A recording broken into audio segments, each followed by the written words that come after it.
So the national holiday Juneteenth is taking place this weekend. This is a celebration of freedom, perseverance, and hope. It's getting more widespread attention after becoming a national holiday, what, 2 years ago now? Right. So it's been long celebrated by Black Americans, but for those of us interested in learning more, you may be asking the question, well, where do we go? Well, we got our very own St. Paul Public Library that has some suggestions. Eric Byrd of the Sunray branch, joins us to share some tips on getting up to speed. First of all, thanks so much for coming in today. Oh, thank you for having me.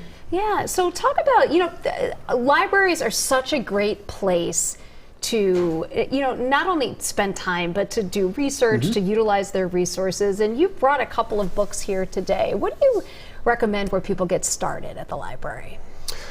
Getting started at the library is as simple as going to the front desk and asking a question. Yeah. But I'm here today with a range of books covering topics around Juneteenth for all readers of all ages and knowledge base. How can Minnesotans get in touch when it comes to Juneteenth and finding ways to celebrate at the library? Well, the first thing I can think of is Sunray's Juneteenth celebration happening this Saturday. Okay. It's a free event. It's food, music, crafts, games, and just a kind of a community celebration with a backyard cookout feel. So that's kind of the most thing on top of my mind. But when it comes to books, there's a huge range of resources out there the library can connect you to if you'd like to know about Juneteenth. Let's talk about this one. So on Juneteenth, Annette Gorton-Reed, winner of the Pulitzer Prize, share with us a little bit about this book. This is a really great book. She's an amazing historian, and this is a kind of a bit of a memoir and history of Juneteenth. She's from Texas and gives some background on kind of the conditions of the beginnings of Juneteenth and the origins of the holiday and her own kind of reckoning with the civil rights movement and her life. Yeah. We also have Juneteenth by Ralph Ellison. Yeah, by the great American novelist, author of Invisible Man. His last unfinished work. It's really a wonderful novel and has some very powerful scenes where characters are reminiscing about Juneteenth celebrations in the early 20th century in Texas and Oklahoma. We got two more here, Come Juneteenth, and then also The Real History of Juneteenth. This one clearly aimed at children here.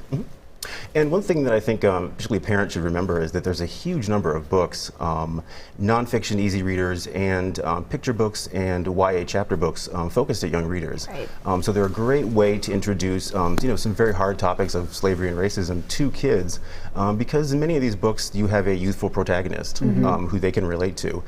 For instance, in this picture book this one right here. Yeah, it's about from the perspective of a young girl who's learning about her grandmother, Opal Lee, who was one of the activists who really pushed for Juneteenth becoming a national holiday. She was present at Joe Biden's declaration of it as a national holiday. And it's one of those books where the protagonist is, a young girl, and so it's a way of introducing these topics to kids because they can see it through characters who are of their age and kind of sensibility. Right. I'm curious to get your perspective. I'm sorry to cut you off. I'm curious to get your perspective. We've seen everything that's unfolding under the nation right now, very polarizing time, and I just happen to see this. It says, read woke books. What would you say to someone who says, well, wait a second, woke, that's a word that's kind of been the source of controversy as of late.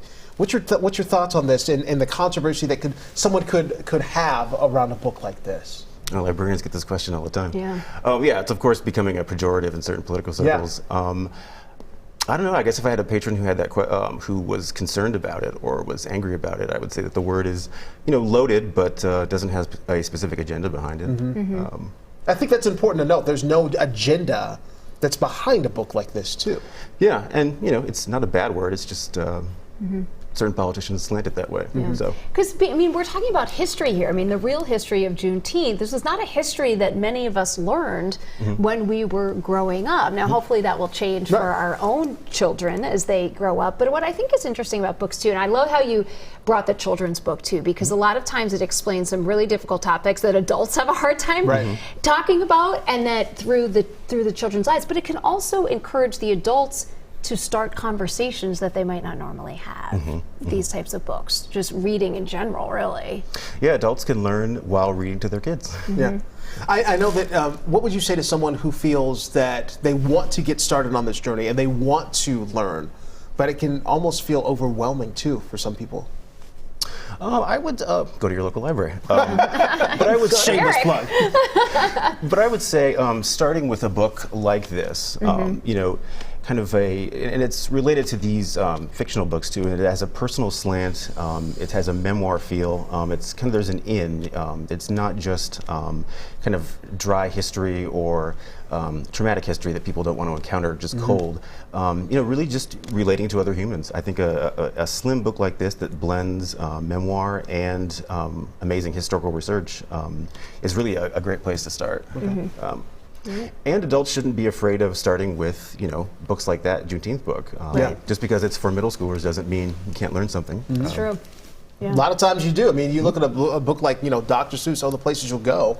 I mean, that's relative to a child that's 5. It's relative to an adult that's 85. So it's the same case with books like Juneteenth. I mean, a book like this, you can find something and you can connect with it in some way. That's what it's all about. Yeah. So utilize your local librarian. That's if we learned anything. Eric, if there's anything we've learned, Eric has taught us that. Eric, thank you so much for joining us this morning. Thank you so much. Thank you for having me.